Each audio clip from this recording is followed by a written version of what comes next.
There is a specific number that has been burned into our collective consciousness for decades. It's a figure that sits on a pedestal in the global psyche like a golden idol, the holy grail of the middle class, $100,000 a year. We grow up believing that this is the ultimate finish line. We're told by our parents, our teachers, and the world around us that once you hit six figures, the struggle finally ends. The clouds part, the anxiety disappears, and you finally get to buy the house with the white picket fence and the freedom to actually breathe. So, you grind. You go to college and take on the mountain of debt. You get the degree. You work those grueling late nights in your 20s, and you sacrifice your weekends. Finally, one day in early 2026, you get the news. Your salary hits $100,000. You pop the champagne, you call your family, and you feel like you have finally arrived.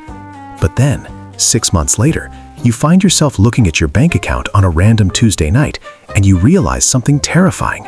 You actually feel more broke now than you did back when you were making $60,000. You have more debt, less free time, higher stress, and your savings account is somehow shrinking despite the bigger paychecks.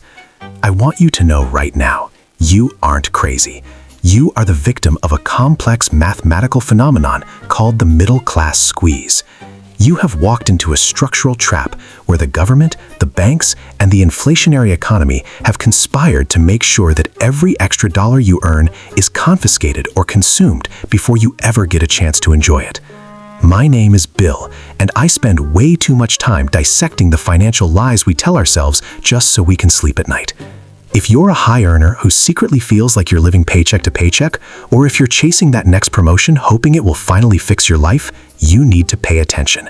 We are going to perform a forensic audit on the six-figure lie.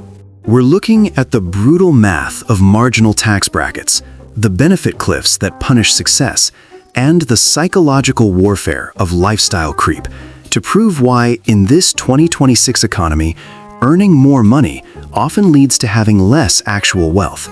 This isn't just about the prices at the grocery store. It's about a system designed to strip mine the middle class of its capital. The fundamental problem is that our brains are anchored to a version of reality that hasn't existed for 20 years. In 1995, earning $100,000 put you in the top tier of society. That was richy rich money, private schools, country clubs, and luxury travel money. But thanks to the silent, compounding killer called inflation, $100,000 in 1995 is equivalent to roughly $215,000 today in 2026. If you're making $100,000 today, you aren't rich. You are earning the inflation-adjusted equivalent of about $48,000 in the 90s. Your job title says executive, but your math says survival. The tragedy is that we still budget and spend as if we are that 1995 executive, trying to maintain a lifestyle that the currency simply can no longer support. We are engaging in a mass delusion, financed by credit cards, trying to act out a script that became obsolete 2 decades ago. We've reached a point where the label of six figures is a luxury status symbol on paper, but a working class reality at the checkout counter. We are running faster than ever just to stay in the same place, unaware that the ground beneath us has been shifting for years. Inflation is just the surface of the scam. The real damage happens inside the tax code, specifically in a hellscape I call the middle class donut hole. When you are poor, the system offers a hand. You get subsidies, tax credits, and assistance. When you are super rich, the system offers a handshake. You have capital gains rates that are lower than income tax, depreciation loopholes, and strategies to borrow against your assets to avoid taxes entirely. But the middle class, you are the cash cow. You are the only demographic that pays the full retail price for existence. You make too much to get help, but you don't make enough to rig the system. You are stuck in the middle, footing the bill for everyone else. Let's look at the raise trap, something HR never warns you about. Say you get a bump from $75,000 to $100,000. In your head, that's $25,000, an extra $2,000 a month. You think, that's a mortgage payment right there. But it's not. First, you hit the progressive tax brackets. Your effective tax rate climbs, meaning you aren't just paying more tax, you're paying a higher percentage on every new dollar. Then you hit the student loan interest deduction cliff. The government decides that once you cross a certain threshold, you're too rich to deduct that interest. Suddenly, your student loan effectively becomes more expensive the moment you get a raise. You are literally penalized for succeeding. If you have kids, the childcare cliff is even more brutal. Many credits and subsidies phase out as your income rises. In some states, earning that extra $10,000 in salary can disqualify you from subsidized childcare or preschool aid. If you lose a $15,000 subsidy because you earn $10,000 more in gross pay and taxes already took 30% of that raise, you are now mathematically poorer by $8,000 because you worked harder. This is a system designed to keep you on a treadmill that gets faster the more you run. Combine this with the social pressure of being a Henry, high earner, not rich yet. This is a psychological prison. When you hit six figures in 2026, society expects you to play the part. You feel like you can't drive that 2012 Honda anymore because you're a director now. You need the Tesla to fit the image. You can't live in the starter apartment. You need the house in the prestigious school district. This is lifestyle creep, but I call it the conformity tax. The entire marketing engine of the world is aimed at you because the middle class is uniquely insecure. You're desperate to prove you've made it and terrified of falling behind. Look at the math of being house poor. A person making $60,000 knows they are broke, so they live lean. Modest rent, used car, home-cooked meals. They might actually save $500 a month because their overhead is low. But the person making $120,000 qualifies for a massive mortgage. They buy the $600,000 house because the bank said they could. Between the mortgage, property taxes, and the phantom costs, HOA fees, lawn care, repairs, and filling empty rooms with furniture, they are drained. Add in 2 car leases and travel soccer for the kids, and that $120,000 earner often has zero left at the end of the month. They are a bloated, inefficient corporation heading for bankruptcy, while the $60,000 earner is a lean, profitable startup. There is also the time tax.